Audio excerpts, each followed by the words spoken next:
Holiday Puchong Villa. Kau tengok ni tengah main pool kan. So dekat Holiday Puchong Villa ni macam-macam ada kat sini. Diorang ada buat macam-macam letak permainan untuk kita tak bosan lah kata. Dia letak mahjong ni, aku bukan reti main mahjong. Lepas tu dia letak softball ni, lepas tu dia letak dart ni kan. Dan dia banyak bilik lah. Rumah ni ada 3 tingkat. Ada banyak bilik. Dan bilik dia, yang ni bilik paling cantik lah. Aku suka. Dia untuk kanak-kanak. Tapi aku pun riang sekali kan. Kemudian ada banyak bilik. Dan bilik dia ada banyak katil dan tilam.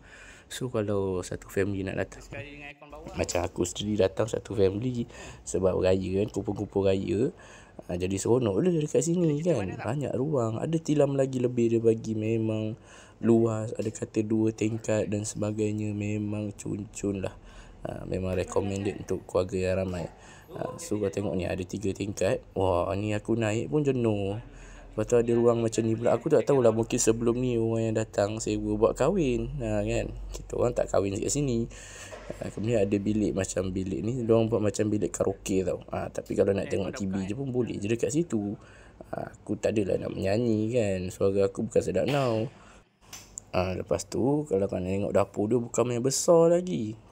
Dengan ada mesin basuh, ada peti oranye tu untuk letak ais lah kan. Senang nanti kita nak BBQ ke apa kan.